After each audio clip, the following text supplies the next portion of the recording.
This weekend, a memorial service took place in the East End to mark the 75th anniversary of the worst British civilian disaster in World War II. During an air raid alert, 173 people were crushed to death as they fled to their nearest shelter, the unfinished Bethnal Green Tube. Recently, a fitting memorial was finally unveiled at the site of the tragedy, but the survivors and families of the victims are still seeking an official apology for the way the authorities handled the disaster. I should warn you that some of the details in this report are disturbing.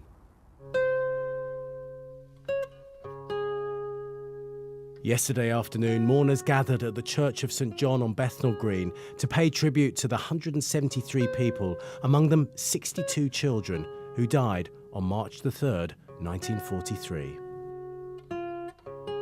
Only a handful of survivors from the tragedy are still alive today. We was running down Victoria Park Square, wanting to see the entrance to the tube, which couldn't come up fast enough. Alf Morris first spoke to Inside Out back in 2003 about his experiences.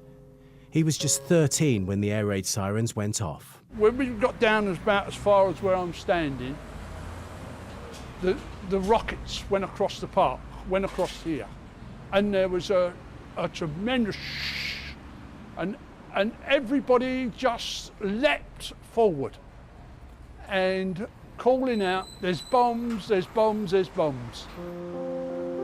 In fact, the noise wasn't German bombs, but a new anti-aircraft gun being fired in Victoria Park. The unfamiliar noise was enough to panic people as they headed for the tube shelter. There wouldn't have been the exits that we have here today. There would only have been this one. It was covered in wood. There was one very narrow doorway. So none of us know what dark is like today, but in the dark of the blackout, inky dark of the blackout, people would have to come to the shelter by feeling their way along the railings to find their way here. And they went through the door and straight down these 19 steps. You had sort of like 300 or 400 people trying to get through this narrow door. And at that same time, a lady at the bottom of the stairs holding a child fell. She pulled another man on top of her, and before they could get up, others were falling on top of them. And all those people coming through this door just couldn't see what was unfolding and below them. So they were falling on top of people all the time. Ray LECHMERE was 9 years old when he went down the steps with his brothers and sister, just ahead of their parents and grandparents. There was such a surge going down, pushing. He went with a surge whichever way it went. When the people fell over and people started going over and that's when we was going down. We got pushed up in the corner, right down the bottom. It was like a floodgate opened and everything happened at once. Ray and his siblings managed to get out of the crush and reach the lower staircase, but they got separated from their older relatives. The rest of the night we stood down right at the bottom of the stairs just looking up, waiting for the others to come down. It didn't show up. It was at that point my sister was saying, "Oh, it's really bad, this is, something really bad is happening." Alf was stuck in the crush at the bottom of the stairs.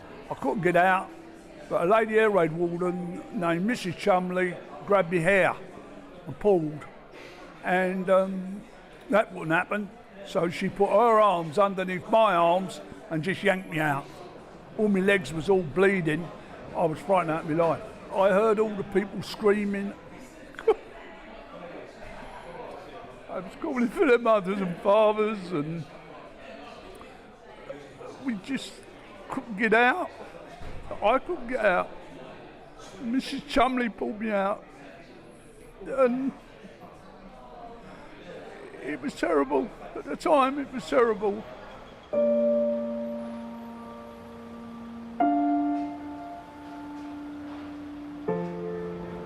After 3 hours of trying to pull people out, the children, you know, some of them were not recognisable except by what they were wearing, and the rescuers really suffered from the most horrendous trauma. They laid the bodies along this street here and had to sort of go along the bodies with a mirror under the nose to see if it steamed up, to see if they were still alive. My grandmother and my cousin died, and my mother and my aunt were survivors. Ray and his siblings, it was many agonising hours before the fate of their older relatives was confirmed. My sister, she was 17 at the time. She'd been around the hospitals and couldn't find any of them. So she ended up going around the mortuaries, and that's when she found my father and grandfather and the grandmother.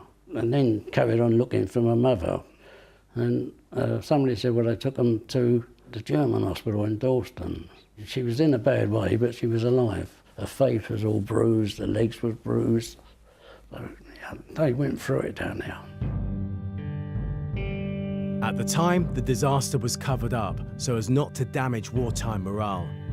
And an inquiry published after the war suggested that the crowd had panicked for no reason. For the survivors, the bereaved, and the whole Bethnal Green community, achieving greater public recognition of the disaster has been a long road.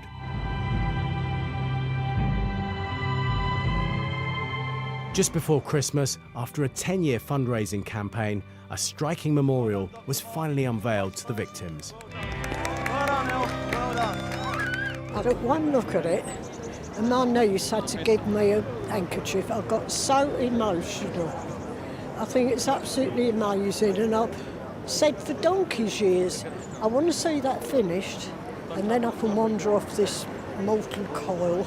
All my family come from Bethnal Green, and one of my relatives died in the tragedy in 1943, Dickie Corbett. His actual name was Coleman. He's up on there, Coleman. He was a boxer, and although I wasn't born until 44, the family always talked about the terrible Bethnal Green underground disaster. With due respect, we name and honour the 173 people whose names now are here permanently, openly, publicised, not hidden away. I'm born and raised in this city, I'm a Londoner, and even I wasn't aware of this tragedy until a few years ago. And it's important that we remember the stories that the survivors still remember. The memorial was designed by local architect Harry Paticus, who thought that the small plaque over the station entrance was inadequate to the scale of the tragedy.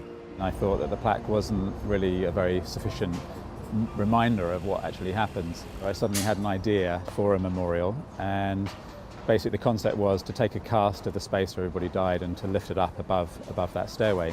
The memorial has become known as the Stairway to Heaven.